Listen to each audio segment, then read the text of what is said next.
Muy bien. Buenas tardes.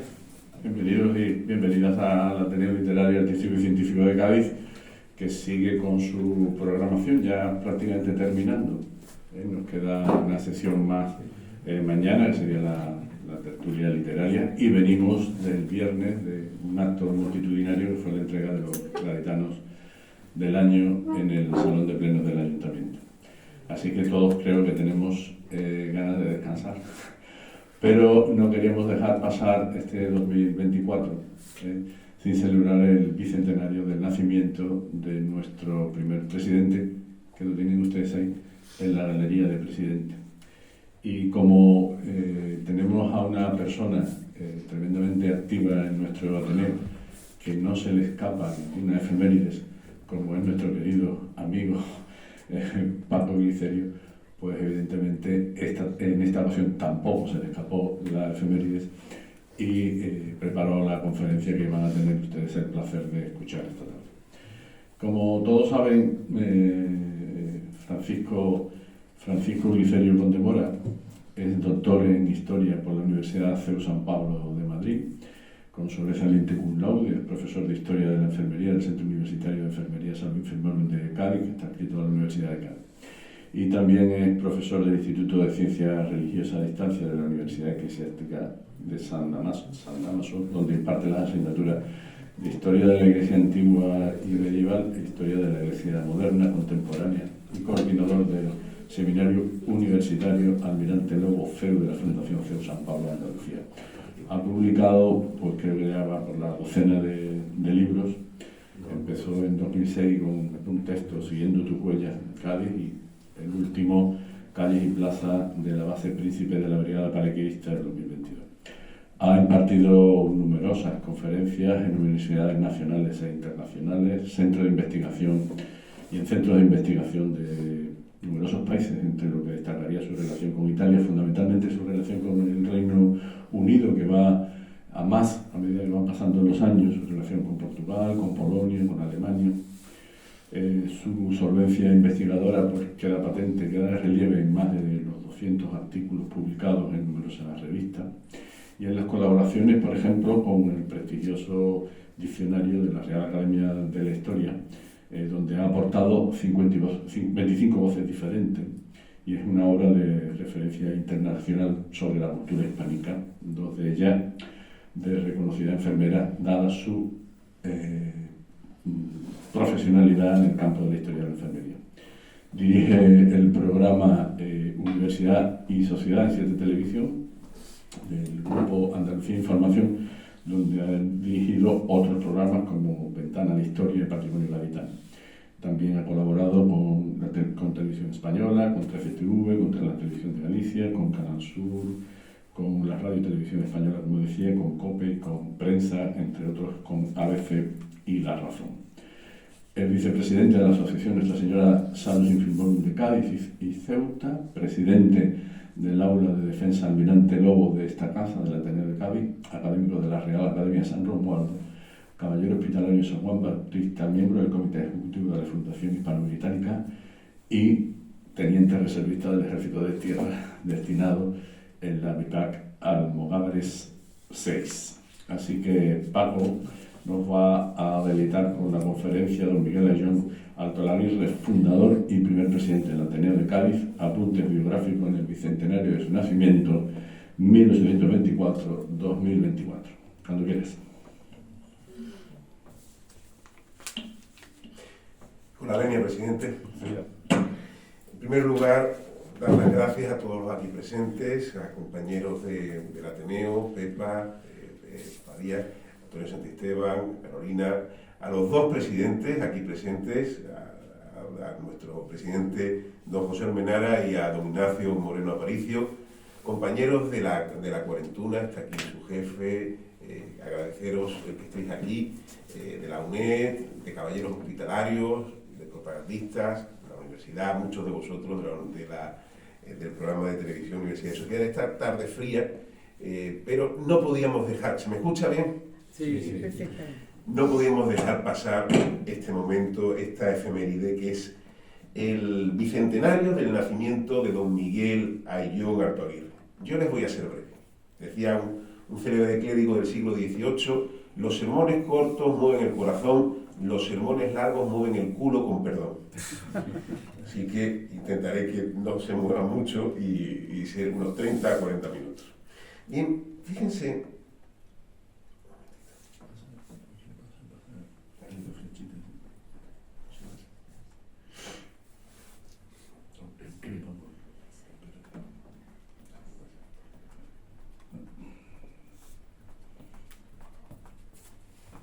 No pasa nada, Valeria.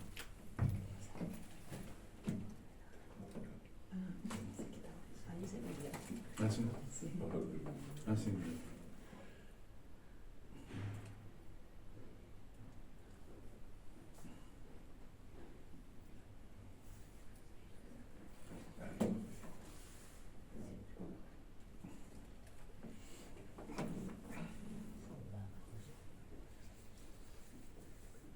Ahora sí. Gracias. Valeria, cuando yo apago un poquito la luz. Sí, la luz. Sí, ¿vale? No toda quizás, pero... Ahí. Vale, ahí está perfecto. Bien, Gracias. como les he dicho, insisto, seré breve. En mi intervención vamos a analizar la figura del fundador y primer presidente del Ateneo de Cádiz. Fue fundador y primer presidente en 1858. Estamos en el segundo Ateneo más antiguo de España. Su importancia reside no solo en la fundación de esta obra, sino también en su obra como jurista, que es algo menos conocido, realizando proyectos de constituciones. Por supuesto, aquí estamos en Cádiz, la Carta Magna de 1812, pero veremos cómo hizo una serie de proyectos también, con lo cual a nuestro primer presidente la historia constitucional de España le está en deuda. Él no era monárquico, era republicano federal. Vamos a conocerlo un poco. Miren, el motivo de hacerlo ahora en diciembre, antes de que termine el año, que no se nos escape este 1824, es que la Real Academia de la Historia hemos escrito ya varias biografías para su diccionario biográfico y me encargaron la comisión del Consejo Editorial del portal digital Historia Hispánica, me encargó precisamente dos biografías este año, que fueron la del sexto conde de Ripalda, que fue el cofundador de la Cruz Roja en España, junto con Nicasio Landa. Estaba hecha de Nicasio Landa, pero no estaba hecha la del cofundador de la Cruz Roja española, lleva ya 160 años en España, y la de nuestro primer presidente. Este abogado, este jurista, del cual quiero empezar, en primer lugar, hablando un poco de sus orígenes familiares. Muy recomendable es el estudio realizado, siempre hay que citar, es lo correcto, es lo académico, y es de bien nacido ser agradecido. Hay estudios que han precedido. Pues este, por ejemplo, de don Jesús Vallejo, publicado en Historia, Instituciones y Documentos. Es una familia de origen manchego. Ahora verán, su padre nació en Cuenca. Miren lo que dice este artículo: nuestra vela recogida, al fin el mar dejaremos, que azotaron nuestros remos tras una ilusión perdida. ¿Qué logramos de la vida entre aliento y desaliento? Corred a merced del viento, derechos hacia un abismo, yendo el pensamiento mismo tras un mismo pensamiento. Fíjense, esto es lo que Adolfo de Castro ofrecía, caballero hospitalario, por cierto, como bien sabe don Francisco Vivas, pero también muy ligado a este Ateneo, deseaba a su amigo y primer fundador en 1859, cuando llevaba un año de existencia en el Ateneo. Pues para conocer su linaje tienen este artículo. Vamos a hablar un poco de su padre. Su padre era un liberal. En esa España decimonónica. Él nace en el reinado de Carlos IV, su padre, en 1793, en Cuenca, como les digo, y va a morir durante el reinado de Isabel II. Estuvo casado, la madre de nuestro primer presidente se llamó Concepción Alto Aguirre, y fue nombrado secretario, tuvo un importante papel durante el trienio constitucional. Don Mateo Miguel Ayllón Alonso. Fue, ahí pueden ver, nombrado secretario de esas Cortes Extraordinarias. Saben ustedes que desgraciadamente ese trienio constitucional no va a tener un buen fin. ahora lo veremos cómo será, porque Fernando VII, los 100.000 hijos de San Luis acabarán con él. Miren, sí, los conquenses sí se acuerdan del padre de nuestro primer presidente, incluso le han dedicado una calle. Si alguien va a Cuenca puede ver la calle de Mateo Miguel Ayllón. Hay gente que alguna vez me han dicho, vuestro primer presidente del Ateneo tiene una calle en Cuenca. No, es su padre, es su linaje, pero no es correcto.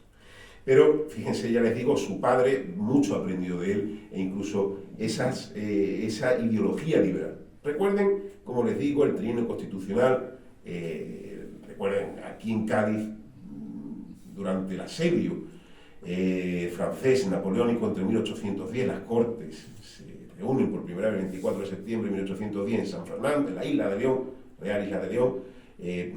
Proclamará la Constitución de 1812, aquí el 19 de marzo, y posteriormente esas Cortes volverán a la isla de León, la cual denominarán San Fernando. Pero recuerden, cuando regresa Fernando VII de su cautividad, vuelve al absolutismo, entre 1814 y 1820. Y en 1820 Riego proclama de nuevo la Carta Magna Gaditana. Y entre 1820 y 1823 nuevamente tenemos la Constitución de 1812. Se restablece.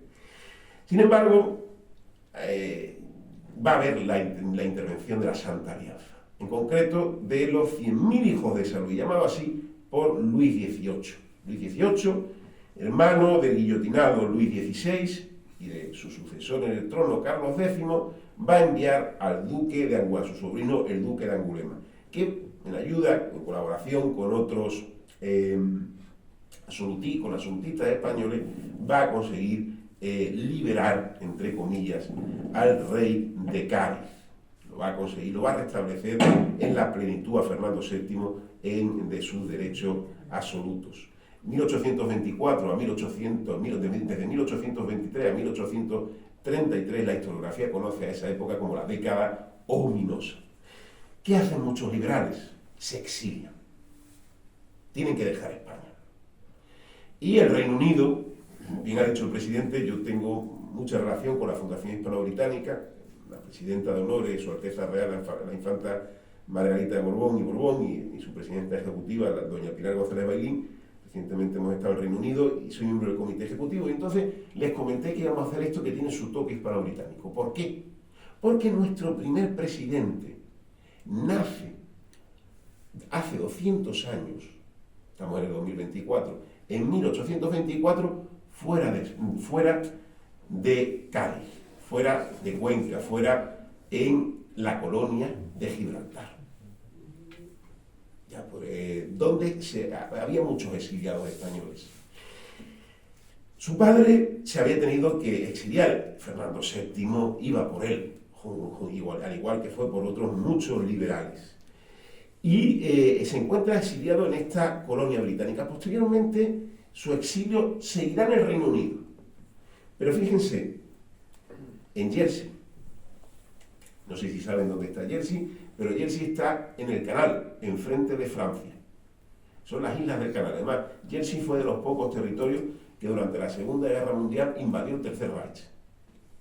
Hasta el año 45. Fue territorio británico, enfrente, son las islas Guernsey y Jersey. Como pueden ver, ahí lo podemos ver en esta crónica de la provincia de Cuenca. Nos dicen que este hombre, que Mateo Miguel Ayllón y su familia, como pueden ver, desempeñó este alto cargo hasta septiembre, en cuya época tuvo que emigrar. Sabemos que estuvo primero en Gibraltar y luego con su familia en la isla inglesa de Jersey, haciendo una vida agrícola y laboriosa para sostener con honra a sus hijos. No podrá volver hasta la muerte de Fernando VII. Mire, pero por poco no nace nuestro primer presidente. ¿Por qué? Por un envenenamiento. Esto fue un artículo que publicamos en Diario de Cádiz hace unos años, precisamente hablando de un intento de asesinato en Gibraltar. Un asesinato, un envenenamiento que casi mata al padre de nuestro presidente, a Mateo Ayllón, pero que sí mató ese veneno, porque fue un intento de envenenamiento, a Ángel Soberón, a otro diputado. Fernando VII tenía a agentes infiltrados, llamémoslo espías, dentro del Peñón.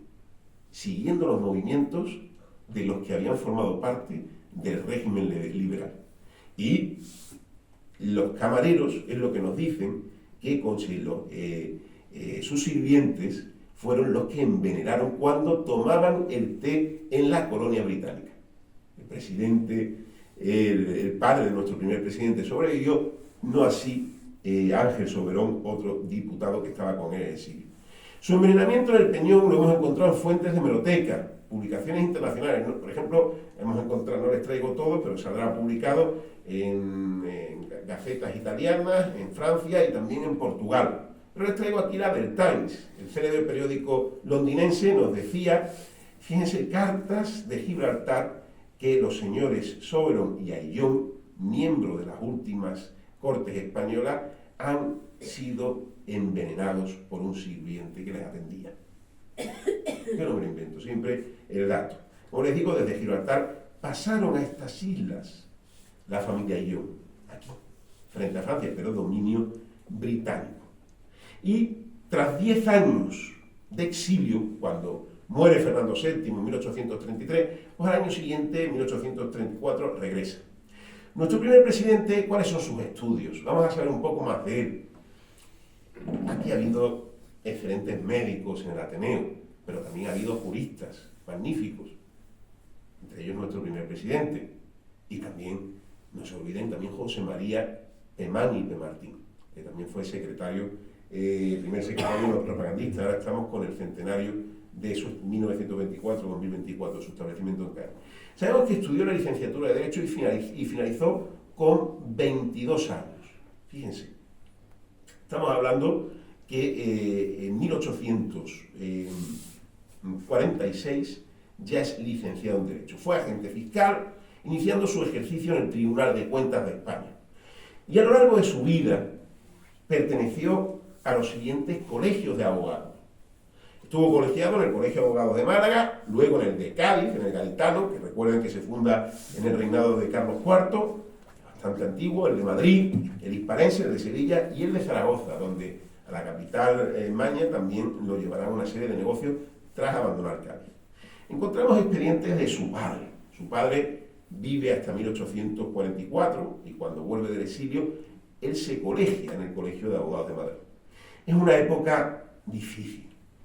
España, cuando muere Fernando VII en 1833, va a producirse la primera de las guerras carlistas.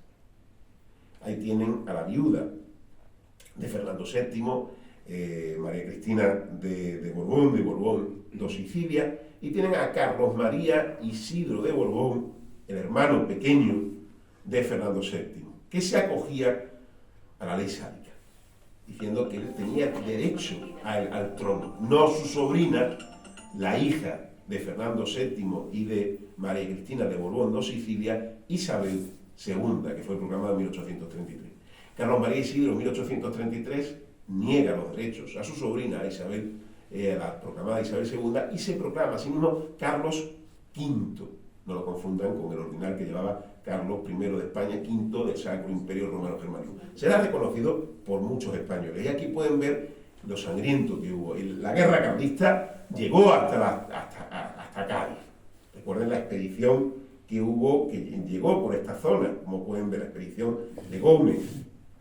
Ahí la pueden ver. Sin embargo, aunque esta zona, como pueden ver en el mapa, era de predominio liberal, mientras que en la zona del norte, lo que es País Vasco, Navarra, zonas de Cataluña, zonas del Maestrazgo, va a ser de predominio carlista. 1833, 1839, 40. Lo que ven ahí en ese grabado es, para contextualizar lo que es la época que estamos hablando, es el abrazo de Vergara, en el cual el general liberal Espartero le da un abrazo al general carlista Maroto. ¿De acuerdo? Es una representación de que, bueno, ya ha terminado esta guerra civil, reconocen, aunque el pretendiente Carlos V, entre comillas, se va al exilio. Posteriormente habrá nuevas guerras carlistas, como saben, en la Segunda Guerra Carlista, la tercera, durante el sexenio con Carlos VII, entre comillas. Miren, el padre de nuestro primer presidente asciende en el cursus honorum, en la carrera política. Va a llegar incluso a ministro. casi lo asesinan en Gibraltar, era proscrito y exiliado. Y fíjense cómo ahora ha llegado, ahí lo pueden ver, Mateo Miguel Ayllón, ministro de Hacienda, con Espartero, en 1843. Tengan en cuenta, Espartero va a ser el líder, este general, va a ser el líder del partido progresista.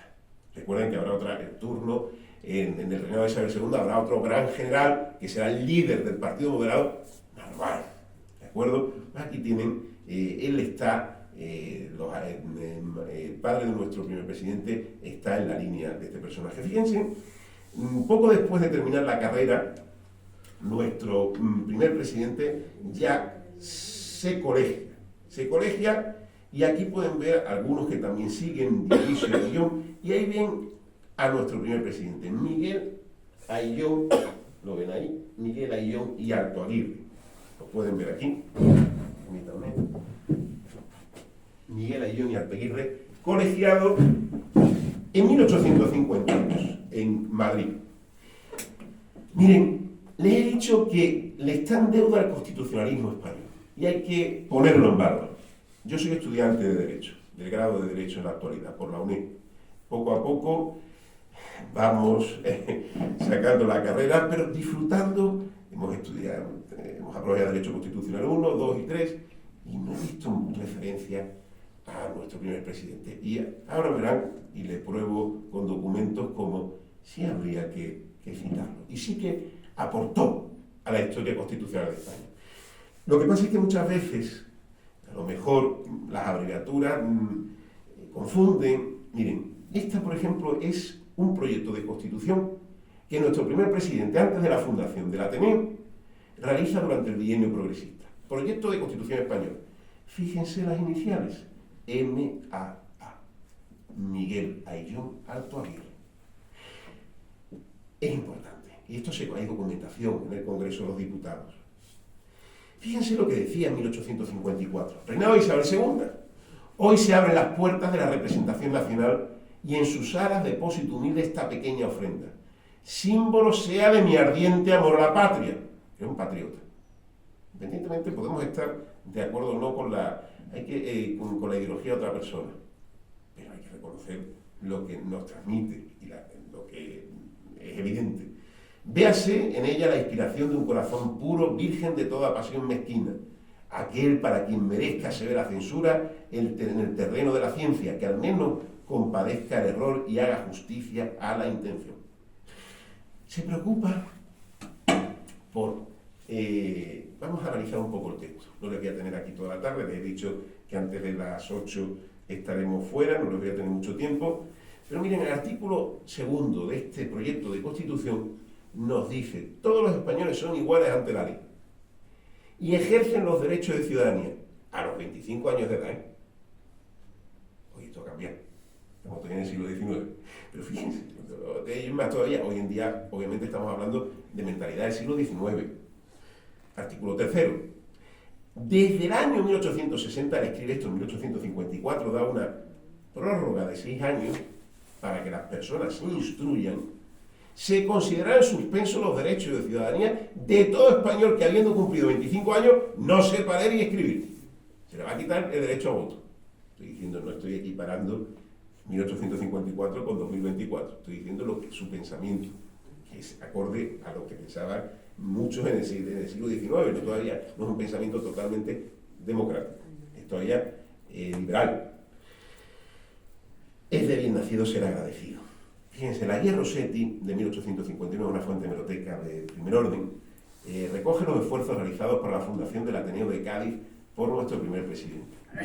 Tuvo lugar el 15 de julio de 1858 y él fue presidente durante 4 años, entre 1858 y 1862. Miren, aquí tienen, hay que agradecer, ya les digo, con José María, con don José Almenara y con don Ignacio Moreno Aparicio, el Ateneo ha pasado a ser, ya lo ha sido siempre, pero ha tenido una proyección la cual hay que agradecerle a estos dos presidentes por su entrega. Y en las calles de Cádiz, pueden verlo, Miren esta placa que está precisamente en la calle, en la antigua calle Empedrador, la calle Arbolí actualmente, en el antiguo solar de esta finca, en la entonces llamada Casa La Camorra, calle Empedrador 5, se fundó el 15 de julio el Ateneo Gaditano por don Miguel Ayllón Altairre, nuestro primer presidente insigne, abogado y político republicano federal. El Ateneo literario, artístico y científico, en recuerdo y reconocimiento de su vida en defensa de la cultura y de los intereses generales de España, se la dedica en mayo, Cádiz, 18 de mayo de 2012. Esta Casa La Camorra, saben ustedes que era un centro de efervescencia cultural. Hay que citar. Nunca verán que yo me apropio de la idea de alguien, al contrario, siempre la citaré como dice don José Almenara, como dice don Ignacio Moreno. Estamos esperando que publique las magníficas investigaciones que está realizando. Aquí tienen, por ejemplo, este libro de Vila, que nos habla precisamente de la Casa La Camorra en Cádiz. Sabemos que también fue director de la primera publicación del Ateneo. Siempre, una vez al año, saben que sacamos, lo hablado se va, lo escrito permanece, pero ahora escrita mano, como digo siempre, pero fue director también nuestro primer presidente del Ateneo de Cádiz, periódico científico, artístico y literario, que salía todos los jueves y vio la luz pública el día 22 de agosto de 1858. ¿Cuánto costaba? La suscripción al mes era de 4 reales de vellón en esta capital y fuera 15 por trimestre adelantado. Y la administración se halla establecida en el Ateneo, en la calle del Empedrador número 5 y en el despacho de la imprenta, librería y litografía de la revista médica Plaza de la Constitución número 11.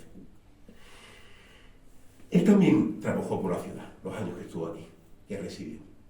Por el Ateneo, pero él estuvo con Valverde, con un edil, un alcalde de origen valenciano.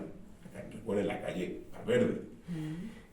Fue vocal de la Comisión Permanente de Estadística de la provincia. Formó parte de la Sociedad Económica Gaditana de Amigos del País desde 1860. Y miren qué ocurre en esta época. Hay otro conflicto, hay otra guerra. Les pongo ahí un mapa. A mí me encanta la cartografía, ayuda mucho y a mis alumnos creo que les ayuda a entender la evolución de los acontecimientos. Este es el intervencionismo militar durante el reinado de Isabel II. Recuerden O'Donnell, sobre todo. Pero ahí tienen algunos lugares donde intervino España. Ya España había pasado a ser una potencia de segundo orden. Recuerden que hemos perdido la América continental.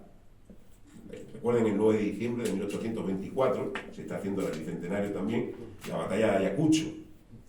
Y nos expulsan del Callao y del islote de Chiloé en 1826.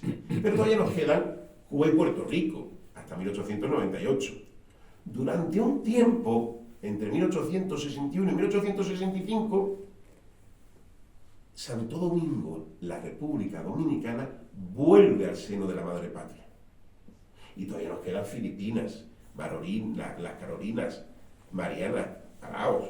Y en África, Fernando Po, la Guinea Española, que será española hasta 1968, y algunos enclaves que posteriormente ampliaremos, sobre todo a finales del siglo XIX y principios del siglo XX, lo que será la parte norte de Marruecos, que se independizará en 1956, y lo que era el Sáhara español, que ya será en el 75, e IFNI, recuerden que eso será será devuelto a Marruecos en 1969. Pero vamos a intervenir en África, en concreto en Marruecos, en 1859. Es la guerra de África, no me la confundan con las del siglo XX, de la época del protectorado, que ahora dentro de poco se va a celebrar el centenario de Alucema. Tiene lugar entre el 22 de octubre de 1859 y 26 de abril de 1860. Hay una serie de incidentes fronterizos que provocan ahí tienen a Juan Prim, una gran participación también de muchas tropas españolas, entre ellos los voluntarios catalanes, que hicieron mucho también por España. Sin embargo, fue una guerra grande y una paz chiquita, una paz chica. ¿Por qué? El Reino Unido tampoco quería que España controlara las dos orillas del estrecho, ni Francia. España es una potencia de segundo orden que intentará ir junto con la Francia de Napoleón III el reino y la Inglaterra de la reina Victoria en estos momentos. Sin embargo, ¿qué tiene que ver el Ateneo y Miguel Ayllón con la guerra de África? Miren, ahí tienen el boquete de Anguera. Hubo una batalla allí, una acción de armas. Y el Ateneo y Miguel Ayllón, nuestro primer presidente, se vuelca con la nación. Hay una explosión de patriotismo.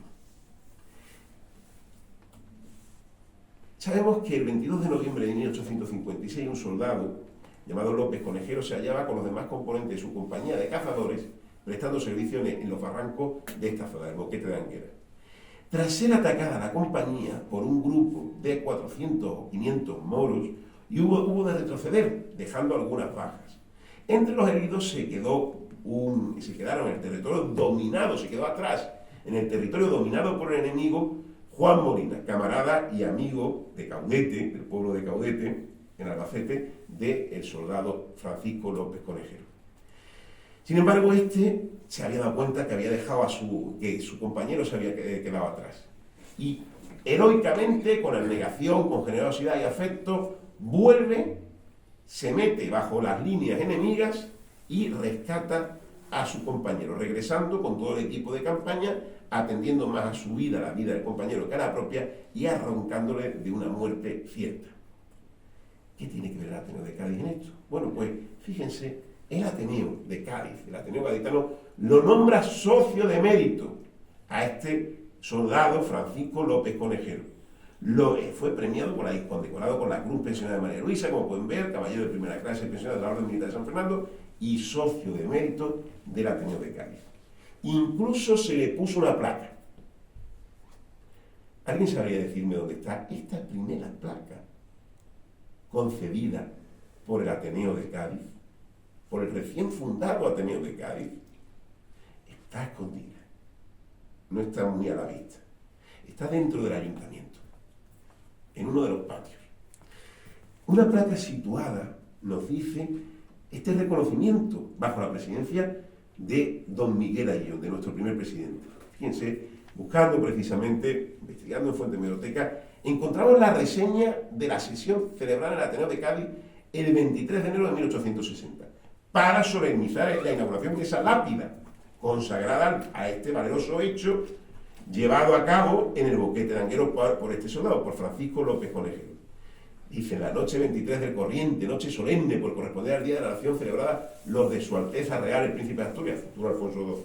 Tuvo lugar en el Ateneo la inauguración de la lápida consagrada a la memoria del glorioso hecho que en 29 de noviembre último practicó con heroico valor y cristiana piedad el bravo cazador del primer batallón del Regimiento Inmemorial del Rey, Francisco López Conejero. El magnífico salón de actos públicos de la sociedad presentaba un aspecto encantador y la escogida concurrencia era tan numerosa que no pudo colocarse con la apetecida comodidad, estaba abarrotado. El testero del salón se hallaba cerrado, como acontece en los días de cátedra, y detrás se colocó la orquesta. En el gran estrado se constituyó la Academia de Literatura, a cuyo frente se hallaba Ayllón, el presidente general del Ateneo. A la izquierda de la mesa presidencial veíase un gran caballete forrado de flores y cuyos pies aparecían adornados de vistosas guirnaldas, sobre el que podía ser parte del cuadro o marco de la lápida. Fíjense, ahí nos hablan precisamente de sus méritos. Y don Adolfo de Castro se levantó de su asiento y colocado junto a la lápida, la descubrió, a cuyo tiempo la orquesta dejó oír sus armoniosos ecos, pero suspendida al momento leyó el señor Castro el siguiente y bellísimo y oportuno discurso. Señores, en cumplimiento de la galante deferencia de la dignísima Junta de Gobierno de esta sociedad, la Ateneo de Cádiz, tengo el honor de descubrir la lápida consagrada a perpetuar la memoria de un soldado español. Ahí la tenéis. Al valor heroico, la piedad. Ahora vamos a leer y les voy a enseñar la placa que dice lo mismo de este texto. Ese mismo año, Ayllón publicó incluso una especie de obra de teatro, de drama histórico en prosa y 2 actos, en 1860, sobre esto que habían visto. Y ahí tienen la placa. Al valor heroico y la piedad en la guerra de África, les pongo mejor este texto, al valor heroico y la piedad en la guerra de África, memoria consagrada al cazador del Regimiento del Rey, Francisco López Conejero, que penetrando en la línea enemiga, salvó el 24 de noviembre de 1859 en Anguera a su compañero herido Juan Molina y fue premiado por el excelentísimo señor Conde Lucena con la medalla de oro de esta Academia de Literatura, el Ateneo de Cádiz. Aquí lo tienen. Es la primera placa que pone el Ateneo. Saben que está llena la ciudad, nuestra capital gaditana, lo cual es un orgullo. Hay que recordar a las personas que en diversos campos hicieron por nuestra ciudad. Sigo escribiendo. Ahí tienen también otro drama en 2 actos, un error social, se llama, en el que habla de los valores de la familia. Tenía responsabilidad social. Y siendo del Ateneo, aquí había un problema con el agua potable. Bien lo sabe nuestro presidente actual, y además que ha trabajado mucho, el cólera. Pues fíjense, había un problema y se preocupó por eso, escribió esa memoria para el abastecimiento de agua a la ciudad de Cádiz. Será más tarde, incluso será una empresa inglesa la que finalmente lo consiga. Ignacio Méndez de Vigo, era gobernador de la provincia, también se interesó por esta época y vemos también cómo lo cita en la memoria. En 1862 deja su gobierno, deja de ser presidente, después de 4 años al frente. Nuestro primer presidente y fundador. Un médico magnífico, catedrático de la Facultad de Medicina, lo sucederá, como bien lo saben, y como bien pueden ver ustedes aquí en los cuadros de esta sala. La sala que tienen ustedes al fondo se llama Miguel Ayllón, en recuerdo de nuestro primer presidente. Poco después, sin embargo, abandona la ciudad de Cádiz. Se sentía un poco... Cádiz, yo creo que no fue suficientemente generosa con su contribución. Sabemos que 3 años más tarde, él fue también empresario, se estableció en Zaragoza, ciudad en la que fue director, fíjense, del Consejo de Administración de la Compañía de Ferrocarriles Carboníferos de Aragón, pasando gran parte de su tiempo entre la Villa y Corte de Madrid y Zaragoza, la capital aragonesa. Insisto, además de la Constitución que elaboró, ya vimos, de 1854, él va a tener mucha importancia durante el sexenio revolucionario. Recuerden que en 1868, además, Cádiz tiene bastante importancia en la Revolución Gloriosa que expulsa a Isabel II. Recuerden la escuadra del almirante Topete. Recuerden que, y la batalla de Alcolea, el puente allí en Córdoba, son hechos que hacen que Isabel II se exilie a Francia. El general Prim es el que va en aquel momento a llevar un gobierno provisional y se busca qué hacer, qué nuevo sistema de gobierno. Aquí tienen una caricatura que es desde Alcolea a Sagunto. Sagunto fue la proclamación de Martínez Campos de Alfonso XII, pasando por varios puntos. Fíjense que al principio, en ese gobierno provisional, había varios candidatos al trono de España. El duque de Montpensier, que era cuñado de Isabel II, Prim decía sus no a los Borbones.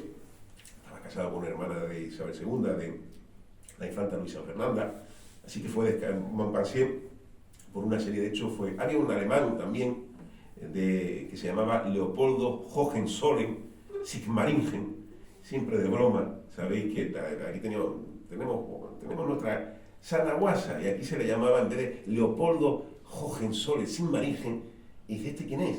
Y dice, este es Leopoldo Oleole Simeligen. Entonces, al final no fue elegido por el tema de la guerra franco-prusiana, pero su rama reinaba en Rumanía hasta después de la Segunda Guerra Mundial. Aquí finalmente va a venir un miembro de la Casa Real Italiana, de los Saboya, Amadeo. Amadeo de Saboya va a estar de 1871 a 1873. Su principal valedor, Prim, va a ser asesinado en Madrid, en la calle del Turco. Y va a intentarlo. Lo que pasa es que es la tercera, Carlos VII, entre comillas, va a rebelarse, otra guerra carlista, insurrección en Cuba, va a ser dificilísimo. Y abdica Amadeo I de Saboya y se vuelve a Italia. ¿Y qué pasa en 1873? En febrero de 1873 se va a proclamar la primera República Española. Recuerdo que tuve que quejarme una vez por un escrito que decían que unos buques republicanos habían bombardeado el puerto de Almería y la tricolor se había visto en ese puerto. Falso. Durante la Primera República no hay bandera tricolor, es bandera rojiblanca. Entonces fue el dato, mire usted, eso es imposible, eso es una invención. Yo como historiador le tengo que decir que no. La bandera republicana con la franja dorada ya es de la Segunda República, así que por favor corrija esto. Y sí que tiene la corona mural del escudo. Y fíjense, en ese año 1800, durante ese sexenio, publica un examen del proyecto de Constitución en 1869, el que fuera nuestro primer presidente. Colección de artículos sometidos que somete a deliberación de las Cortes. Mire usted, esto es lo que yo pienso. Ustedes están aportando una serie de candidatos. Bueno, pues yo lo que pienso es que he hecho un examen a este proyecto de Constitución. ¿No le parecía bastante bueno lo que haya visto? Y durante ya proclamada la República, recuerden que uno de los presidentes de esta República va a ser gaditano, Emilio Castelar. Tenemos aquí su estatua, muy cerca de esta calle ancha, en la Plaza de la Candelaria. Pues él realiza durante la Primera República un proyecto de Constitución titulado Proyecto de Constitución Democrático Federal de la República Española. Como pueden ver aquí, él era representante de la provincia de Zaragoza en las 3 asambleas nacionales celebradas por el Partido Democrático Republicano Federal. Les voy terminando. ¿Qué es lo que decía? Algunos artículos. ¿Se acuerdan lo que les comenté en el proyecto de 1854? Ha bajado un poco la edad. Él ha bajado, dice, los derechos, el artículo 16 dice que los derechos de ciudadanía se ejercen en todo el territorio español a los 20 años de edad. A los 25, como decía antes, en 1854, su proyecto. Han pasado 20 años, 19. Sin embargo, sigue lo mismo, que hay que instruir a los futuros votantes. Desde 1877, esto lo publica en 1873, tienen 4 años. Y se considerará en suspenso los derechos de ciudadanía de todo español que, habiendo cumplido los 20 años de edad, no sepa leer y escribir. Aparece también el artículo 129, que ¿cuáles son las provincias de ultramar española? Pues Cuba, Puerto Rico, como hemos dicho, Filipinas, Fernando Poo, Aldobón, Corisco, las Marianas, Carolina del Pagao, como les he dicho, serán vendidas después del desastre del 98 al segundo Reich, al Kaiser Guillermo II. Se habla, fíjense, en el artículo 130, sin prejuicio de que las provincias de Cuba, Puerto Rico y Filipinas inicien, en virtud de su autonomía, su régimen interior, será este sometido a la forma que determina la ley especial a la revisión de la Asamblea Nacional. Ahí lo cuento. Miren, bueno, saben que ahora son de 18 años, pero todavía en 1977, algunos son menos jóvenes, saben que el sufragio universal son electores todos los españoles mayores de edad 21 años. Efectivamente, ahora 18, pero fíjense cómo esto, y esto estaba hablando en el 77, las primeras elecciones. Para casarme yo, claro. Y no es relativamente reciente, no hace tanto tiempo, como pueden ver. Bueno. Y son elegibles hombres y mujeres de edad de 21 años, como pueden ver. Ya les voy terminando. Él era defensor de la separación entre la Iglesia y el Estado. Sin embargo, respetuoso con el clero. Fíjense lo que dice, tomándose para ello en cuenta que se trata de una clase, los que pertenecen al clero, que ha disfrutado siempre de la protección y del respeto de la casi unanimidad del pueblo español. Esto lo dice el 16 de marzo de 1873. Perteneció, ahí lo pueden ver, a la corriente republicano federal de Francisco Pi Margall, que es otro presidente de la Primera República, recuerden que fueron 4, y su óbito, ya les termino, tuvo lugar en Madrid, en la Villa y Corte de Madrid, el 21 de marzo de 1886, ya en el reinado de la regencia de María Cristina de Habsburgo-Lorena, a comienzos del reinado, estamos hablando ya 1886, cuando empieza a reinar Alfonso XIII, y fue enterrado, nuestro primer presidente y fundador, fue enterrado en el cementerio de San Isidro. Ahí ven esa esquela donde habla de esa gente, pueden ver en nuestra página web, Miguel Ayllón Altoguirre es agente fiscal primero del Tribunal de Cuentas del Reino, abogado de esos ilustres colegios que les he dicho, Madrid, Sevilla, Málaga, Zaragoza y Cádiz. Falleció el 21 de marzo a las 11 de la mañana. Su viuda, doña Gregoria, él estuvo casado 2 veces, su viuda Gregoria María Antonia Ruiz Castillón, sus hijos, fíjense, Mateo y José María Ayllón e Ibáñez, y sus otros hijos, don Luis y don Ramiro Ayllón y Ruiz Castillo. Hija política, doña Mededora de los Durán, sus hermanos políticos, primos, sobrinos, ruegan por su alma. En conclusión, como han podido ver, y espero haber puesto de relieve, don Miguel Ayllón Altoaguirre fue un intelectual que dejó una gran huella en Cádiz y en su vida cultural, el Ateneo. Fue un hombre comprometido con el avance de las ideas progresistas en España. Yo puedo no comulgar con sus ideas, pero veo que fue una persona totalmente comprometida con ellas, fue una persona que buscó el progreso de España y obviamente que intentó el progreso social. Muchas gracias por su atención.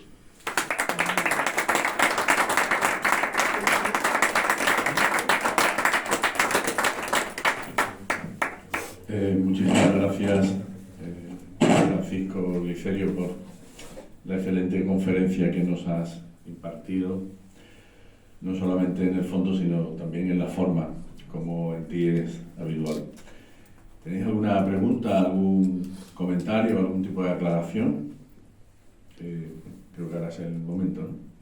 La verdad que ha sido muy interesante. Ha habido bastantes cosas que yo no sabía. O sea que es curioso. Que hay una documentación además que me llama mucho la atención. Porque ahora empiezas a buscar cosas y no encuentras. ¿Cómo encontraban tantos documentos? ¿Cómo ha sido posible? Pero es que tiene una documentación muy antigua.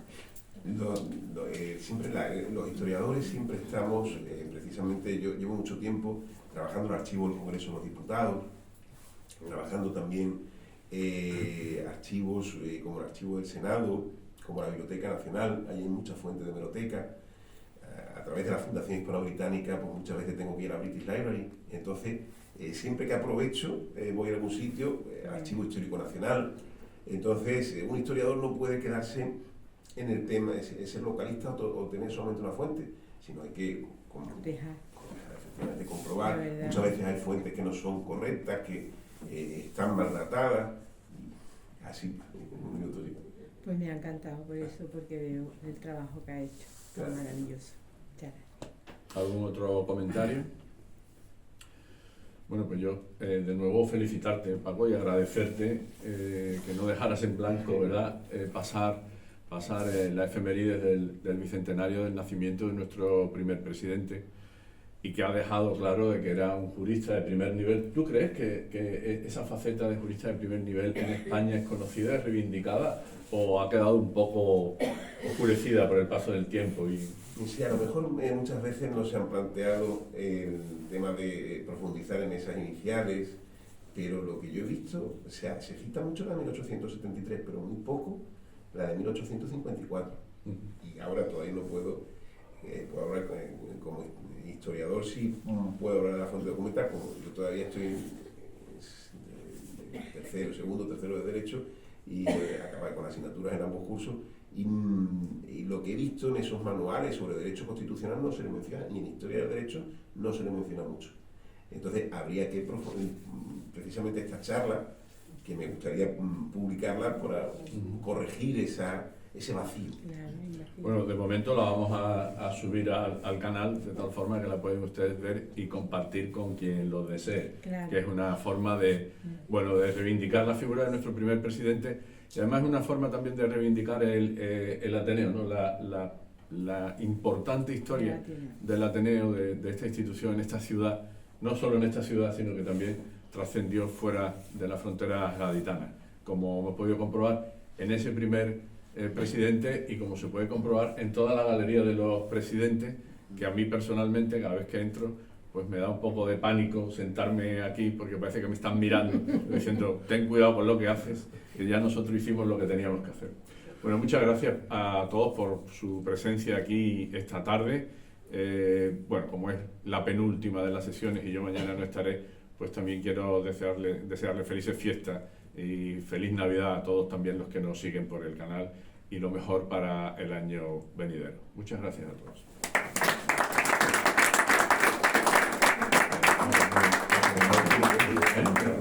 Hasta